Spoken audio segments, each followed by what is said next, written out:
Shit.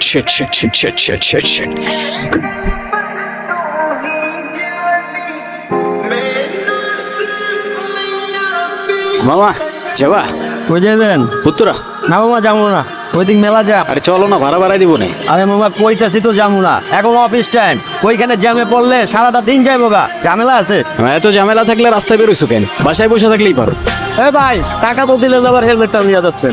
আরে sorry ভাই, আসলে তাড়াহুড়োর কারণে ভুল হয়ে গেছে।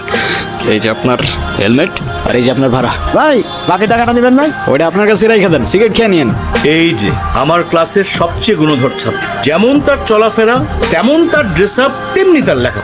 আচ্ছা, এই যে তুমি ঠিক মতো ক্লাসে আসো না, একদম ঠিক মতো লেখাপড়া করো না, অগোছালো জীবনযাপন করো, তোমার কি ফিউচার নিয়ে কোনো টেনশন হয় না? স্যার, আপনি কনফুসিয়াসের নাম শুনেছেন? হ্যাঁ শুনেছি তো। উনি বলেছেন life is really simple but we insist on making it complicated. চুপ বেয়াদব, ওর সাথে আমি ফাইজলামি করতেছি? হ্যাঁ, যেদিন থেকে তুমি ইউনিভার্সিটিতে ভর্তি হয়েছো একদিনও তুমি ঠিক টাইমে ক্লাসে আসছো? আর এটা তুমি কি জুতো পরে আসছো? দেখে তো মনে হচ্ছে বাথরুমের স্যান্ডেল। ইউনিভার্সিটিতে কিভাবে ড্রেস আপ করে আসতে হয় তুমি জানো না? আসলে স্যার, এক্সামের জন্য লেট হয়ে যাচ্ছিল তো, তাই আসার সময় পায়ের সামনে যেটা পাইছি ওটা পরে চলে আসছি। আমি আসলে চাই না আমার এক্সামের কোনো ক্ষতি হোক। যেই না আমার ছাত্র, শোনো, তোমার মুখে এসব কথা মানায় না। আসল পড়াশোনার কোনো খবর নাই, আর আসছে আমাকে ফিলোসফারদের কথা শোনাতে। একাডেমিক পড়াশোনা না করে, উপন্যাস পড়ে আর উল্টাপাল্টা ফিলোসফারদের বই পড়ে তোমার মাথাটা গেছে নষ্ট হয়ে। খাতা দিলাম, প্রশ্ন দিলাম, ওই চেয়ারে বসে চুপচাপ পরীক্ষা দিল। যদি কোনো রকম নকল করার চেষ্টা করো বা উল্টাপাল্টা কোনো কিছু করার চেষ্টা করো, I will punish you. Yes sir.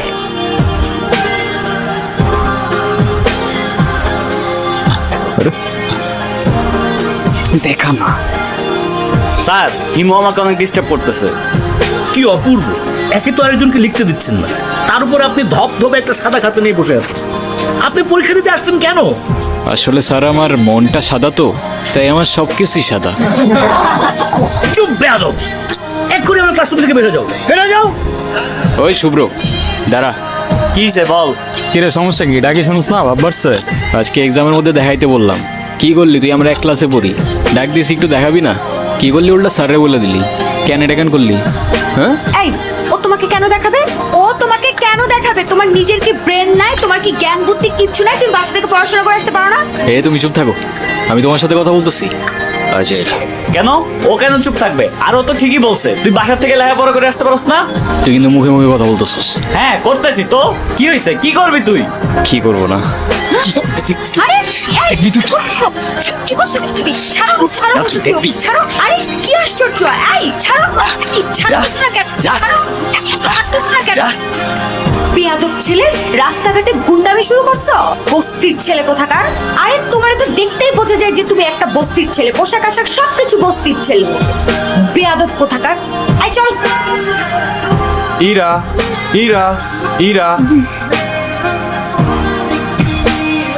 কি ব্যাপার রকি, কিছু বলবা? তুমি জানো না কি বলবো?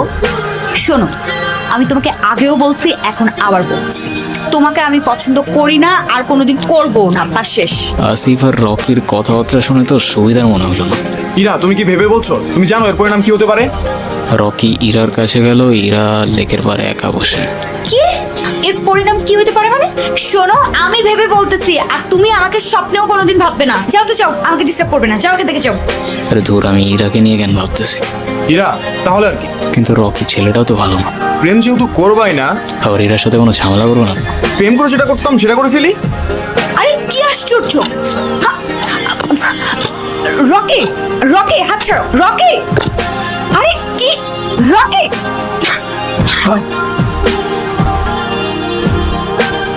ওই, তোর সাহস কত বড়? কি হইছে? হ্যাঁ, কি হইছে? আমি নিজে যতই খারাপ হই না কেন, আমার তো মা নাই, তোর তো আছে।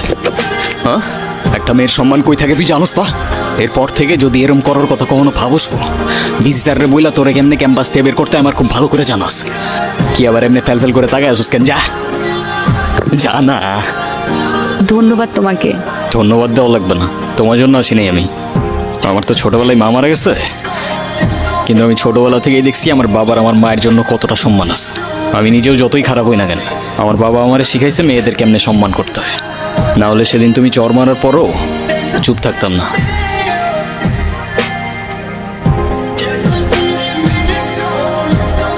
আচ্ছা তুমি এরকম রেগে যাচ্ছ কেন? সেদিনের ব্যবহারের জন্য আমি এক্সট্রিমলি সরি। তুমি আমার কাছে মাপ চাচ্ছ কেন? তুমি কোনো দোষ করছো? এই শরৎ তোমার সাথে কোনো কথা বলার ইচ্ছা নাই আমার। আরে শোনো না, প্লিজ আমাকে এবারের মতো ক্ষমা করে দাও। আমি না বুঝে ভুল করে ফেলেছি। সরি বললাম তো, সরি। আচ্ছা ঠিক আছে, মাফ করলাম। তাহলে আমরা এখন ফ্রেন্ডস। আচ্ছা ফ্রেন্ডস।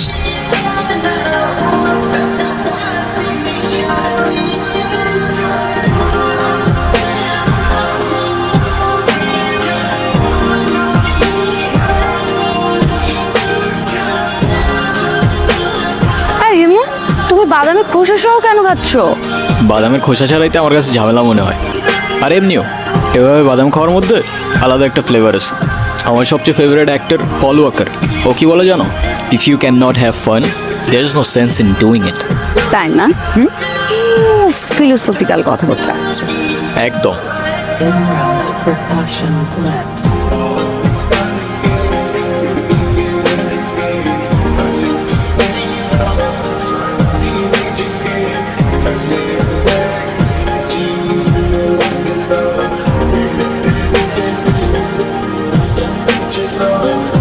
এরা আমার না মনে হয় এখন যাওয়া উচিত, বাবার শরীরটা খারাপ। উচিত মানে কি? এক্ষুনি যাবে? যাও যাও যাও, তাড়াতাড়ি যাও। আচ্ছা তুমি সাবধানে যাও তাহলে। আচ্ছা এই এগুলো কেন? এগুলো তোমার জন্য কিনেছি। আমার মানে? তোমার জন্য মানে এগুলো আমি তোমার জন্যই কিনেছি। নিজে থেকে তো কখনো কিছু কিনবে না, থাকবে পাগলের মতো অগোছা। এখন থেকে তোমাকে গুছিয়ে দেওয়ার দায়িত্বটা আমিই নিলাম। হায় রে, তুমিও না পারো। আচ্ছা সাবধানে যাও। হ্যালো হিমো, গুড মর্নিং। কি ব্যাপার, এত সকাল সকাল কল দিছো কেন? কি এটা এত সকাল? সকালে কোনোদিন ঘুম থেকে উঠেছেন আপনি? উঠলে বুঝতেন এটা এত সকাল না, সকাল 9টা বাজে। 10টার দিকে আমাদের ক্লাস শুরু হয়ে যায়। আরে আমি কখনো টাইম মতো ক্লাসে গেছি নাকি? সেটাই, সময় মতো ক্লাসে যাননি, কিন্তু এখন থেকে প্রত্যেকটা দিনই সময় মতো ক্লাসে যাবেন, আমি বলেছি তাই। সরি, পারবো না। আচ্ছা ঠিক আছে, তোমার পারা লাগবে না। আজকের পর থেকে তুমি আমার সাথে আর কোনো কথা বলবে না, আমিও তোমার সাথে কথা বলবো না। রাখছি, বাই। আচ্ছা ও ঠিক আছে, আসতেছি আমি। শোনো, এমনি এমনি আসলে কিন্তু হবে না। কালকে তোমাকে আমি যা যা কিনে দিয়েছি ওগুলো পরে পরিপাটি হয়ে তারপরে আসবে, ঠিক আছে? আচ্ছা ঠিক আছে, বুঝছি। তাহলে আমি এখন রাখছি, ভার্সিটিতে দেখা হচ্ছে। কিরে মামা, সূর্য কি আজকে পশ্চিমে উঠছে নাকি উত্তরে উঠছে? যে কিনা ঠিক মতো কখনো ক্যাম্পাসে আসে না, সে আজকে ক্লাস টাইমের আগে ক্যাম্পাসে এসে হাজির। তোর এই জাদুর রহস্যটা কি মামা, বলতো আমারে। আছে এক জাদুকর, যে তার রহস্যময় জাদু দিয়ে চেঞ্জ করে বলছে আমাকে। মানে সেই জাদুকরটা কে, আমাদেরকে বল, আমরা একটু শুনি। আরে কিছু জিনিস থাক না গোপন। জানিস হিমু, তোকে যদি আগে দেখতাম তাহলে এই গর্তটা পেতেই পড়তাম না।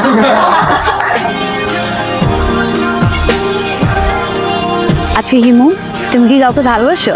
না ভাই, এসব ভালোবাসাটা আসা আমার দিয়ে হবে না। প্লেটোর মতো আমারও মনে হয় love is a serious mental disease. তুমি শোনো না, তুমি কি আমাকে তোমার লাইফের অনেক ইম্পর্টেন্ট কোনো পার্সন মনে করো? আচ্ছা শোনো, আমরা যখন আমাদের সময় কাউকে দিই, আমরা আমাদের লাইফ থেকে একটা অংশ তাদেরকে দিয়ে দিই, যেটা আমরা কখনোই ফেরত পাবো না। তো যেহেতু আমি তোমার সাথে অনেক সময় কাটাই, তো তার মানে এইটাই, তুমি আমার লাইফের ইম্পর্টেন্ট একজন, আমার অনেক ভালো বন্ধু প্লাস আমার বেস্ট ফ্রেন্ড।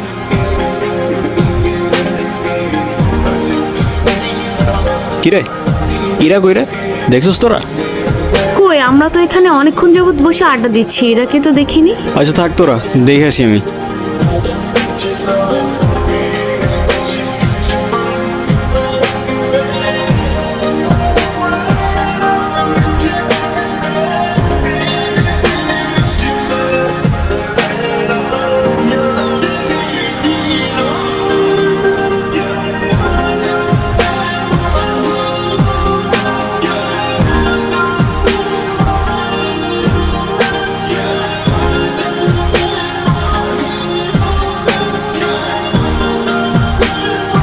আমি এতদিন তোমাকে কতগুলো কল দিছি, কল ধরো নাই কেন?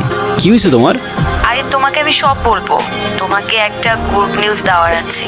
আগামীকাল সন্ধ্যায় দেখা করতে পারবে? হ্যাঁ পারবো, আমারও তোমাকে অনেকগুলো কথা বলার আছে। এতদিন কোথায় ছিলা তুমি? তোমাকে আমি পাগলের মতো খুঁজছি কয়দিন। মাঝে মাঝে কিন্তু হারিয়ে যাওয়া আনন্দ কিছু না, ভালো। তো তুমি আমাকে পাগলের মতো কেন খুঁজছিলে? আছে কিছু কারণ। আরে কি কারণ বলবা তো বাবা, আচ্ছা এত লুকোচুরি করে কি আছে? আমারটা বাদ দাও, তুমি না বললা কি একটা গুড নিউজ আছে, ওটা বলো। আছে একটা কারণ, শেষ কথাটা না হয় শেষেই বললাম। শেষের কথা মানে বুঝলাম না। তোমার বুঝতে হবে না, বলো তুমি যেটা বলতে চেয়েছো বলো। আমি তোমাকে ভালোবাসি ইরা। ভালোবাসি মানে? হ্যাঁ ইরা, আমি তোমাকে ভালোবাসি। সেই ছন্ন ছাড়া হিমু আজকের হিমুতে পরিবর্তন হয়েছে শুধুমাত্র তোমাকে ভালোবাসে বলে। হিমুর জীবনে ইরা না আসলে এই জীবন কখনো পসিবলই হইতো না। এতদিন আমি কিছু বলতে পারিনি ভয়ে যে আমাদের ফ্রেন্ডশিপটা নষ্ট না হয়ে যায়, কিন্তু আমি আর পারতেছি না ইরা। আমাকে ভুল বুঝো না তুমি, আমি শুধু আমাকে পরিবর্তন না তোমার জন্য যে কোনো কিছু করতে পারি। I love you Ira. দেখো ইমু, আমি তোমাকে আমার ফ্রেন্ড ছাড়া কখনোই কিছু ভাবিনি।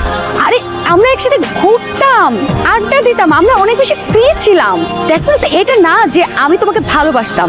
তাছাড়া ইমু, আমার বিয়ে ঠিক হয়ে গেছে, আর এই কথাটাই আমি তোমাকে বলতে এসেছিলাম। ও আরেকটা কথা, আজকের পর থেকে আর কোনো দিন তুমি আমার লাইফে ব্যাঘাত ঘটাবে না।